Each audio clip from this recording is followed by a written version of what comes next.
Hola gente, Anime de X al habla, bienvenidos a un nuevo video. El día de hoy traigo la segunda parte de desmintiendo creencias de los fandom de internet. En este video vamos a hablar y a desmentir 3 ideas que se han repetido hasta el cansancio dentro del fandom de Boku no Hero Academia, ideas que se volvieron populares no porque estén bien argumentadas, sino porque se repiten mucho en redes. Así que vamos por partes. Primer punto, la clásica queja de que Horikoshi no tuvo huevos por no hacer que Deku y Araka se besaran en la escena del techo en los últimos capítulos. Sí, ya saben, la típica rabieta de los chipeadores. Esa escena no estaba pensada como un momento romántico explícito, sino como un cierre emocional coherente con el estado mental de los personajes, con la guerra recién terminada y con Deku todavía cargando culpa, cansancio y trauma. Pensar que si no se besan entonces está mal escrito es reducir una narrativa compleja a una fantasía de fanfic. Segundo punto, la idea de que Deku debió tener desde el inicio una armadura como la del final del manga. Tercer punto, y acabamos con una desmentida directa al video titulado Himiko Toga es una villana de tercera y una falsa víctima. O como yo lo llamo, cómo hacer un análisis de personaje horrible y decir lo primero que se te cruza por la cabeza. Ahora, voy a ser honesto, no voy a decir que no busco ofender a nadie, porque sé perfectamente que alguien se va a ofender igual. Y siendo sincero, el usuario que subió ese video en particular demuestra bastante inmadurez en su forma de analizar y expresarse.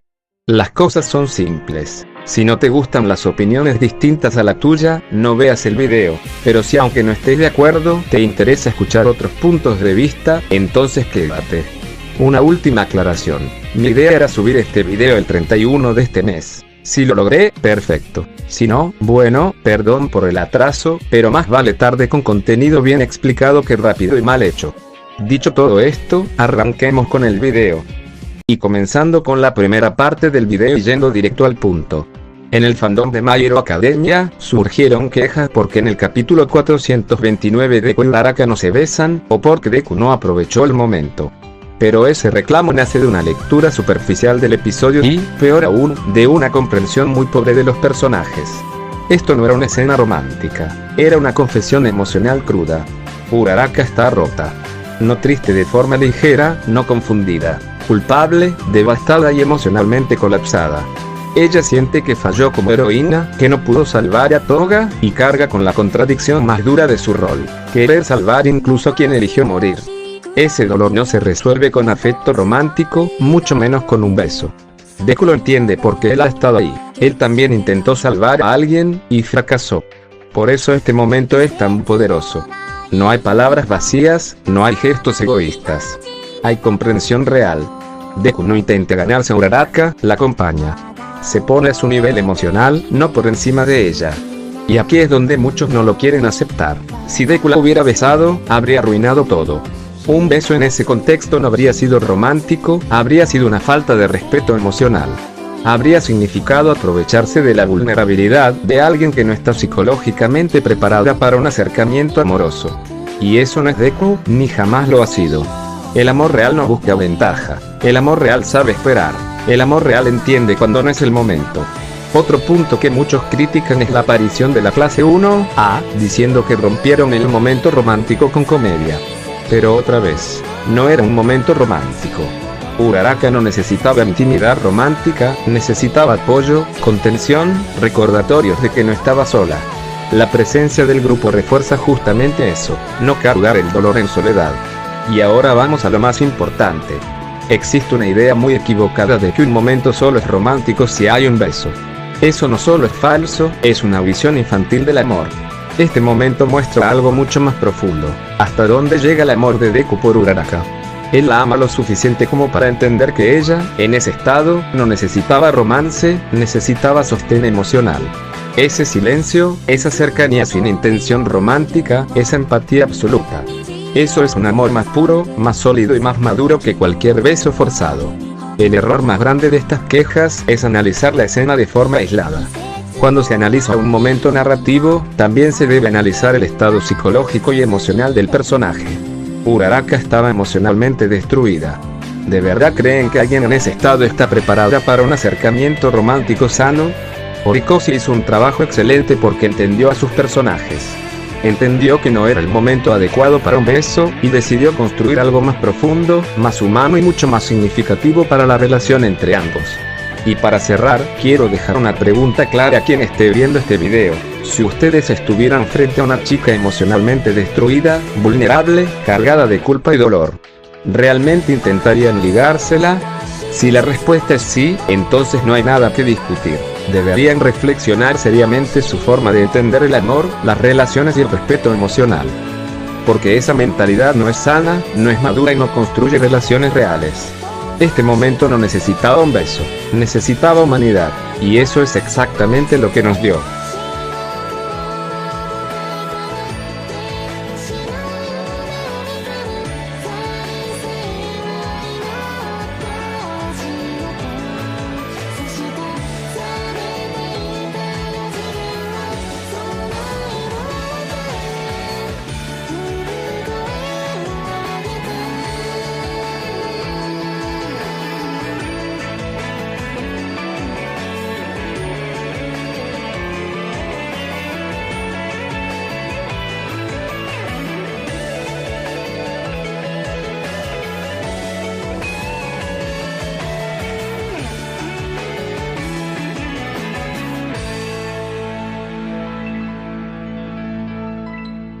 Otra queja muy común, e igual de equivocada, es la relacionada con el capítulo 430, donde se muestra que All Might le entrega a Deku una armadura tecnológica capaz de replicar las funciones que alguna vez tuvo One for All. Esto ocurre después de que Deku lo sacrificara todo en la guerra final. Parte del fandom dice que habría sido mejor que Deku tuviera esa armadura desde el inicio, así no habría sido necesario darle el poder. Y aunque suene inteligente a primera vista, en realidad es una idea profundamente absurda cuando se analiza con un mínimo de coherencia narrativa. Primero, la armadura no existe independientemente de One for All. Está diseñada para entender, canalizar y compensar un poder que ya fue estudiado durante años. Sin One for All, no hay base técnica, ni datos, ni referencia para crear algo así. Darle la armadura primero sería poner el resultado antes del proceso. Segundo, el propio manga deja claro que esta tecnología tomó años en desarrollarse.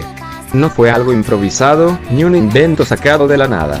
Pretender que Deku la tuviera desde el inicio implica ignorar deliberadamente lo que la obra ya explicó.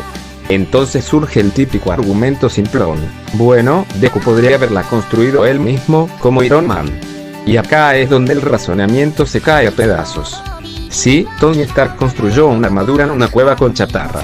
Pero esa escena siempre viene acompañada de una respuesta clave que muchos olvidan cuando repiten la frase como loro: yo no soy Tony Stark, y ese es exactamente el punto. Deku no es Tony Stark, no tiene una mente de nivel supergenio, no tiene recursos infinitos, no tiene una empresa multimillonaria detrás, y mucho menos tiene la experiencia técnica para algo así. Pretender que un chico de 14 años, sin formación en ingeniería avanzada, cree una armadura capaz de igualar el poder simbólico de All Might es simplemente ridículo. Pero el problema más grave de esta queja no es técnico, es temático. Si Deku hubiera empezado con una armadura, se habría destruido por completo el núcleo emocional de My Hero Academia. One for All no es solo un poder, es una carga, un peso psicológico y moral enorme. Cuando Deku lo recibe, no hereda solo fuerza, hereda expectativas, miedo, sacrificio y la responsabilidad de enfrentar al villano más peligroso de su mundo. Todo eso, a los 14 años. Ese proceso es lo que construye su autoestima, su carácter y su identidad como héroe. Quitar One for All y reemplazarlo por tecnología desde el inicio, convierte su camino en algo cómodo, seguro y vacío. Le quita el dolor, el riesgo y el crecimiento que lo definen. Y hay un argumento más que muchos pasan por alto: la armadura solo existe porque Deku ya demostró ser digno sin poder. No es un atajo, es una recompensa narrativa. Es el mundo reconociendo que incluso sin dones, Deku sigue siendo un héroe. Eso hace que el final sea coherente, no contradictorio. En resumen, darle la armadura desde el inicio no solo no arregla nada, sino que rompe la lógica interna, traiciona los temas centrales de la obra y vacía de sentido el viaje de Deku. One for All era necesario. El sacrificio era necesario. Y la armadura llega exactamente cuando tiene que llegar. No antes. No como reemplazo, sino como consecuencia. Ahora vamos con uno de los argumentos más repetidos y, honestamente, más mal entendidos: el famoso poder regalado. Muchos dicen que la Madura habría solucionado este problema, y para reforzar su punto meten en la misma bolsa a Deku, Luffy, Goku y Naruto. Y no, eso no es un análisis, es una simplificación absurda. Decir que estos personajes no se merecen su poder demuestra no entender cómo funciona el crecimiento en el shonen. Empecemos por aclarar algo básico: origen del poder no es lo mismo que mérito del poder. Luffy obtuvo la Gomu Gomu no Mi por casualidad, sí. Nadie lo discute. Pero Shanks no lo entrenó, no lo preparó ni le regaló un camino fácil. Luffy tuvo que aprender solo cómo funcionaba su cuerpo elástico, a base de golpes, errores y derrotas. Recién después de Marineford, cuando entiende brutalmente que no está listo, decide entrenar 2 años con Rayleigh. Ahí domina Ki de observación, armadura y conquistador, y sus transformaciones. Gear Second, Tear, Fourth y Gear Fifth no son regalos, cada una implica desgaste extremo, dolor y riesgo real de muerte. Si el poder fuera un regalo, cualquiera con la fruta sería igual de fuerte, pero Foxy, Buggy o decenas de usuarios de frutas lo demuestran. El esfuerzo es lo que hace único a Luffy, no la fruta. Goku es directamente la antidefinición de poder regalado. El deseo de Bardock no lo hizo fuerte, solo evitó que muriera de bebé. Todo lo demás lo construyó entrenando. Muten Rossi, Kaiosama, el planeta de los dioses, Whisibills. El Kamehameha, el Kaioken, la Genkidama, nada cayó del cielo. Incluso el Ultra Instinto no se lo dieron. Lo alcanzó después de romper sus propios límites una y otra vez, y aún hoy sigue esforzándose por dominarlo completamente. Goku nunca deja de entrenar porque su poder nunca está garantizado. Naruto usó el poder de Kurama, sí. Pero al inicio Kurama lo despreciaba. No lo ayudaba por bondad, lo manipulaba para liberarse.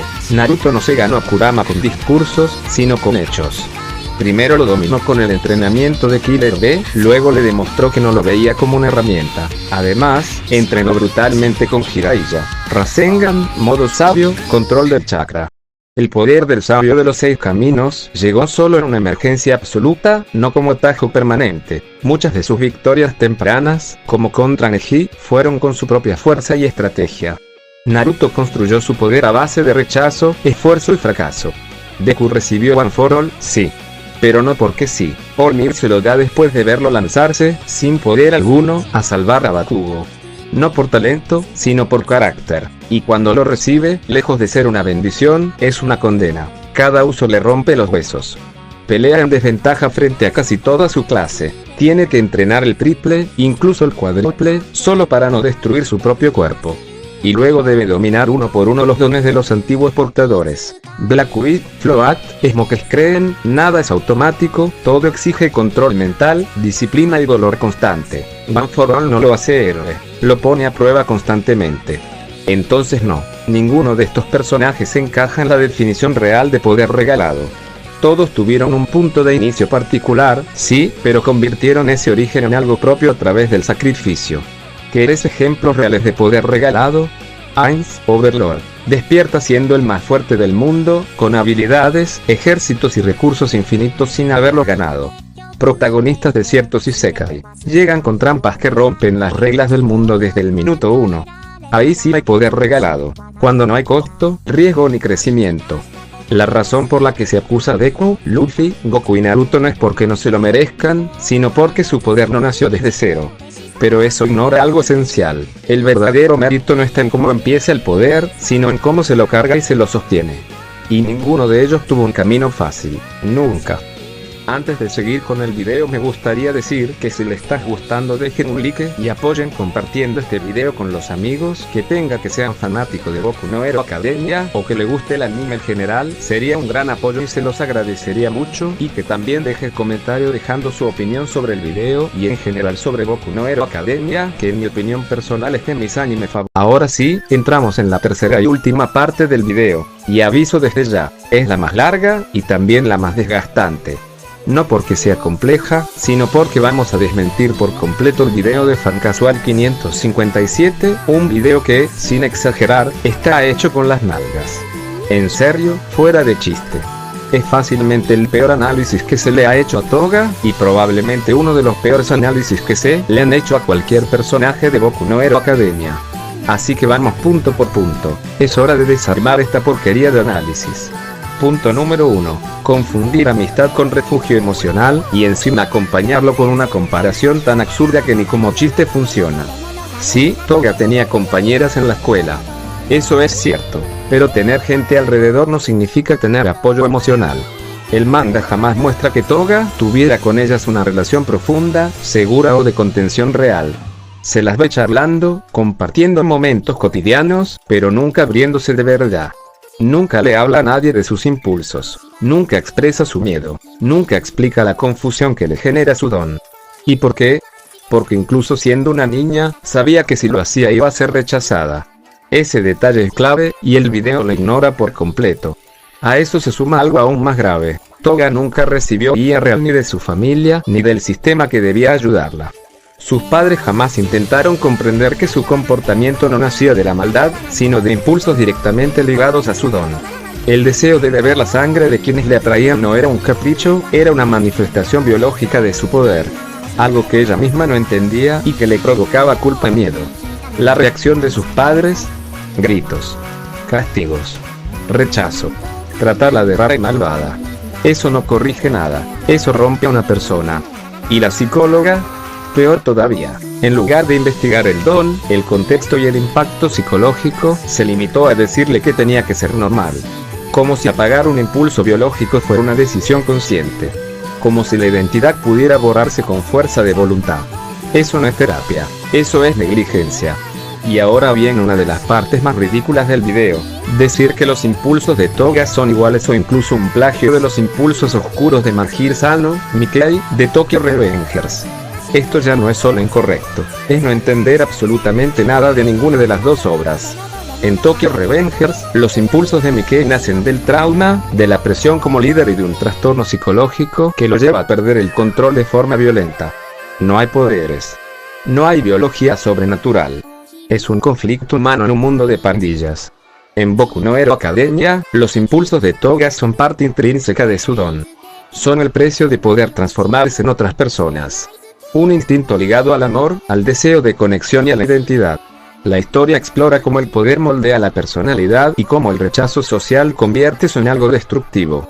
Las narrativas no solo son distintas, hablan de cosas completamente diferentes. Compararlas es como decir que el viento y el fuego son lo mismo porque ambos se mueven. No comparten causa, función ni significado. Solo la palabra impulso, y ni siquiera se usa de la misma forma. Toga no era un monstruo. Era una chica con problemas psicológicos graves, provocados por un poder que la empujaba constantemente a comportamientos que nadie se tomó el trabajo de explicarle o ayudarle a manejar. El rechazo familiar solo profundizó su aislamiento. El fracaso profesional terminó de condenarla. Y lo que ocurrió con aquel chico no fue un acto de crueldad consciente, fue el resultado de confusión emocional, psicosis y abandono. Ella sentía atracción, sentía cariño, pero nunca aprendió otra forma de expresarlo que no fuera a través del impulso de su don. Porque nadie le enseñó otra. Ese es el verdadero núcleo del personaje. Y reducir todo eso a era mala es igual que Mickey no es análisis. Es hablar sin entender, sin leer y sin pensar. Y sí, por eso este video está hecho con las nalgas. No como insulto gratuito, sino como diagnóstico preciso.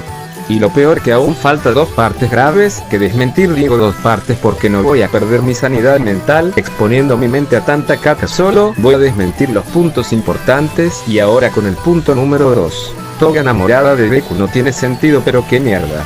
¿En serio? Bajo la psicología que el propio manga construyó para Toga, su enamoramiento por Deku no solo tiene sentido, es casi inevitable. Primero, lo más evidente, Deku le recuerda, en apariencia y muy probablemente en actitud, al chico que le gustaba en la escuela. Ese primer amor torpe, frustrado y traumático que quedó grabado en su mente como el único momento donde sintió algo parecido a normalidad. Para alguien con la psique de Toga, ese tipo de asociación emocional pesa muchísimo. Pero no se queda ahí. Toga ve en Deku algo que jamás tuvo, alguien que entiende emociones ajenas y no responde con rechazo automático. Deku no juzga primero, no condena primero, no deshumaniza. Intenta comprender. Intenta salvar. Siempre. Y acá entra un punto clave que muchos ignoran. Si Deku hubiera conocido el pasado de Toga desde el inicio, habría intentado ayudarla.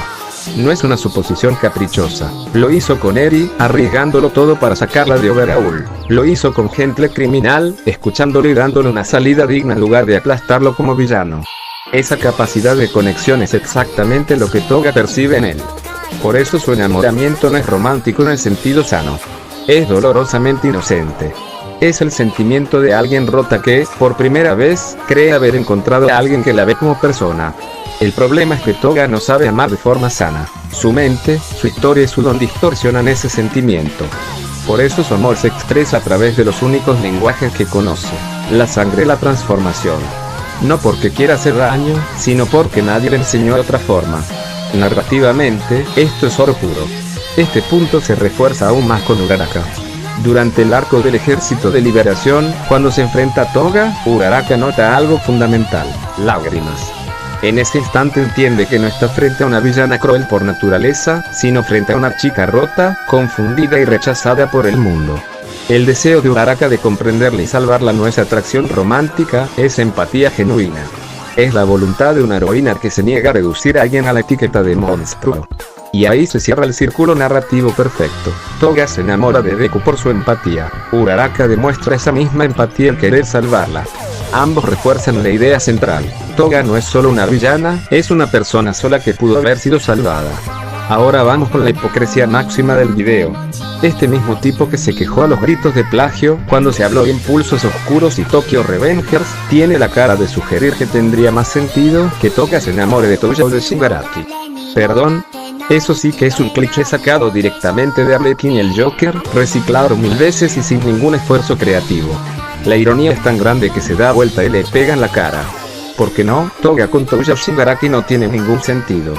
Psicológicamente, no encajan. Toga busca conexión, ternura y aceptación. Touhou vive consumido por la rabia hacia su padre y el deseo de destruirlo todo. Shigaraki está atrapado en su odio al mundo y en su necesidad de desintegrarlo. Ninguno de los dos ofrece empatía, ambos usan a los demás como herramientas. Narrativamente, no aporta nada nuevo. Con Deku y Uraraka existe un triángulo emocional potente: el héroe que quiere salvarla, la heroína que la comprende, la villana que ama pero no sabe cómo amar sin lastimar. Con Touhou Shigaraki sería solo un dúo de villanos obsesionados, sin profundidad y sin evolución real. Y lo peor, mientras inventas plagios donde no existen, tu propuesta sí es un plagio descarado de un arquetipo gastado hasta el cansancio. Eso no es mejor sentido narrativo. Es falta de imaginación y bastante hipocresía. Y para cerrar, un detalle que no es menor: canónicamente, los dos están horrendos. Que al fandom les parezcan guapos es otra cosa, pero uno tiene la piel literalmente cayéndose por el fuego, y el otro parece un jugador de LOL después de 72 horas sin dormir, con ojeras, polvo y odio existencial incluido. No es precisamente el tipo de imagen que atraería a alguien que asocia el amor con ternura, simplicidad y humanidad, como Toga lo hizo con su primer amor. Así que no. Toga enamorada de Deku no solo tiene sentido, es una de las decisiones más coherentes, trágicas y humanas que hizo la obra. Y ahora con el punto número 3. Toga dice: ¿por qué me quieren matar si soy buena? Falso. Completamente falso. Toga jamás pronuncia esas palabras. Eso no es una cita, es una distorsión burda. Lo que ella expresa en el manga es algo muchísimo más complejo. Un conflicto existencial, nacido de un concepto roto del heroísmo y del dolor acumulado por perder, una y otra vez, a las pocas personas que amó de verdad. Y el centro de todo ese dolor tiene un nombre: Buise. Sí, era un villano. Pero cualquiera que haya leído el manga o visto la serie sabe que no era malvado.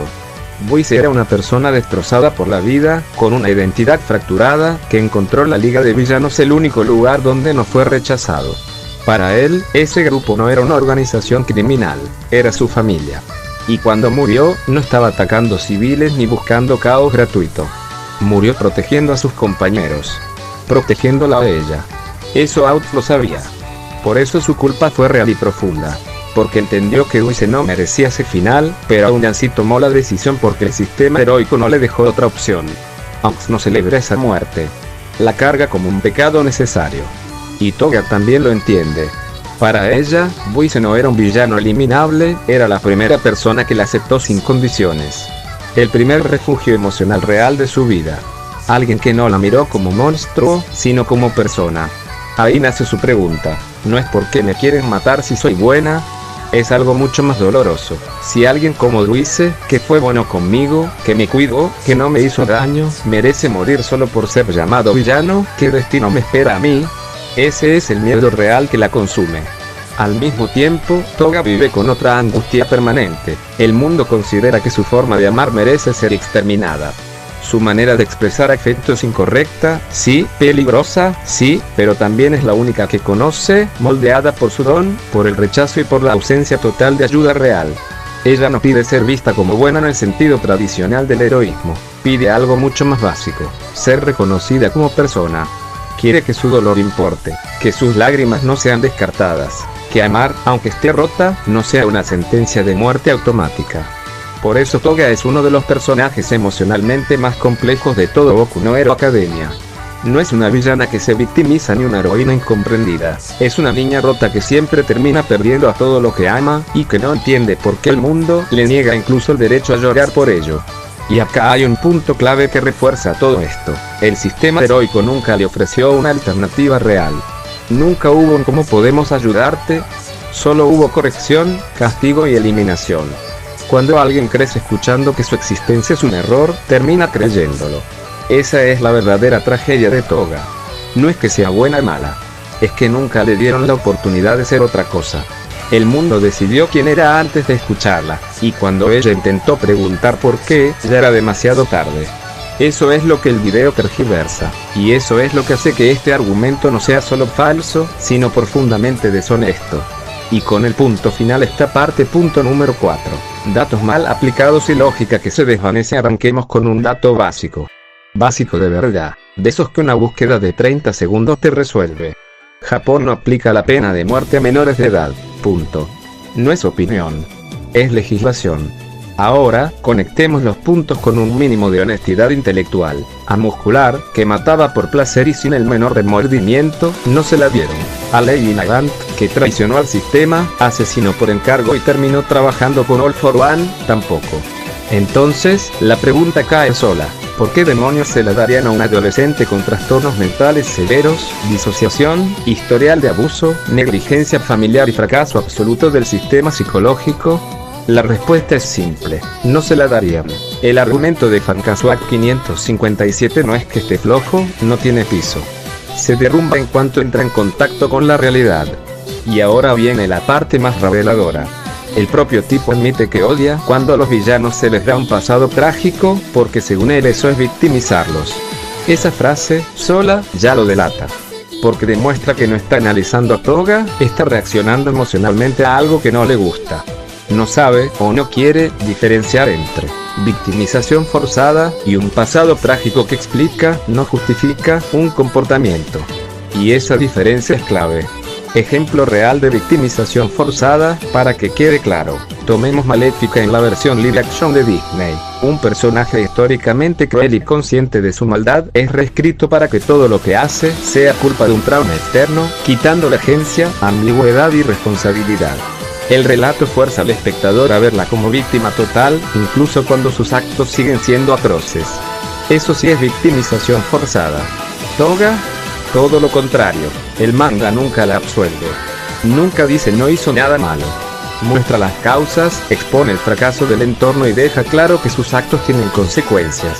Explicar no es justificar, pero este análisis es incapaz de entender la diferencia. Y sobre el análisis en sí, parece más bien que durante todo el video se armó su propia casita moral, se metió adentro, cerró la puerta, tapó las ventanas y decidió que nada de lo que contradiga su visión entra. Y acaba el chiste, porque se lo ganó. ¿Sabes cuál es la diferencia entre el análisis de Fancasuak 557 y un espejo? El espejo al menos muestra lo que hay, él muestra lo que quiere ver, y encima se convence de que eso es toda la realidad. Para cerrar con un argumento más que refuerza todo esto, Boku no Hero Academia es una obra que constantemente cuestiona el sistema heroico, no lo glorifica ciegamente.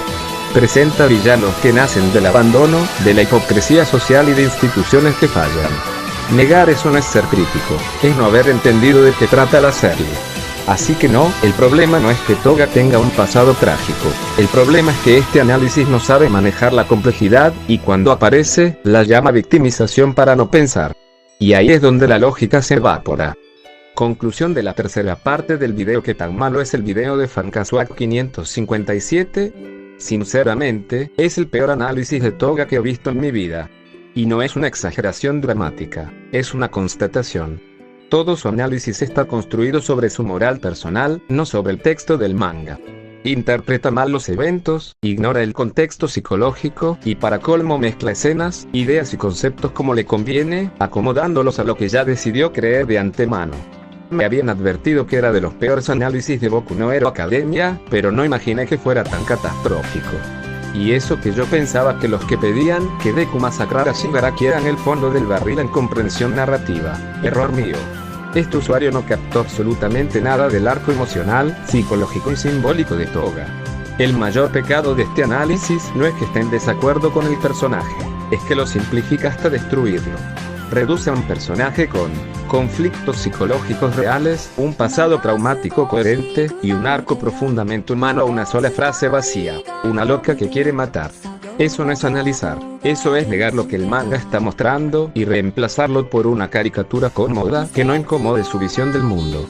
Reflexión final. Toga representa uno de los temas centrales de la obra. ¿Qué hacemos con quienes no encajan en el molde del héroe tradicional?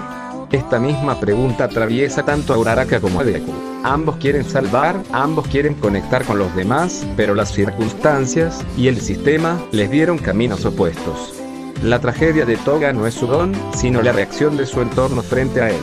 No fue su poder lo que la aisló, sino el miedo, la represión y la incapacidad de los adultos de verla como una persona antes que como un problema. Su final es una crítica brutal al sistema heroico. La sociedad del manga nunca supo qué hacer con una chica que necesitaba ayuda. No la ejecutó, pero tampoco la salvó. Y esa zona gris es mucho más incómoda que cualquier villano malvado porque sí. Argumento que refuerza todo lo anterior. Boku no Hero Academia no trata sobre castigar villanos, sino sobre las fallas estructurales que los crean. El manga insiste una y otra vez en que cuando el sistema solo sabe reaccionar con fuerza y no con empatía, el resultado no es justicia, es tragedia repetida. Negar eso, como hace este análisis, no es tener una postura crítica, es no haber entendido de qué va la obra. Y al final, ese es el problema real. No es que Fancasual 557 odie a Toga, es que no sabe leer personajes complejos, y cuando la narrativa le exige pensar, prefiere reducirlo todo al malo es malo solo porque sí. Toga nunca fue escrita de esa manera, más bien es blanco y negro. Conclusión final del video. Las tres cosas que desmentimos en este video tienen algo en común: la falta total de comprensión lectora. No es una diferencia de opinión, no es otra interpretación. Es, lisa y llanamente, no entender lo que se está leyendo. La mayoría de estos comentarios y videos dan la impresión de que ni siquiera leyeron el manga. Y si lo hicieron, fue con una atención tan nula que cuesta creerlo. Como leer con los pies mientras se castigan los ojos con limón. Especialmente en el tercer punto, no hay otra forma razonable de explicar cómo alguien puede construir un análisis tan pobre a partir de un material que dice exactamente lo contrario. Ahora, dejemos algo claro. Boku no Hero Academia no es perfecto, y nadie con dos neuronas conectadas dice que lo sea. La obra tiene fallas, decisiones discutibles y momentos flojos. El problema no es criticarla. El problema es inventar defectos que no existen, tergiversar escenas, ignorar contexto y luego vender eso como análisis serio. Criticar una obra por lo que realmente hace mal es válido. Quejarse porque la historia no va por donde uno quería que fuera, no. Eso no es análisis. Eso es hacer berrinche porque la obra no se arrodilla ante tu visión personal del mundo. Argumento que refuerza todo lo anterior. Un buen análisis parte del texto, no del ego. Primero se entiende la obra, luego se la cuestiona. Cuando alguien arranca desde su moral personal y fuerza todo lo demás para que encaje ahí, el resultado no es una crítica, es un monólogo disfrazado de opinión objetiva. Y ese es el hilo conductor de todo este video. No estamos discutiendo gustos, estamos señalando errores de lectura básicos que se repiten una y otra vez. Si no entendés qué historia te están contando, no estás analizando una obra. Estás peleándote con una versión imaginaria que solo existe en tu cabeza. Y con eso, el punto queda cerrado. Muy bien, ya llegamos al final del video. Si le gustó, denle un like, comente y compártelos con sus amigos. Eso fue todo. Por hoy se despide Anime de XD. Hasta la próxima.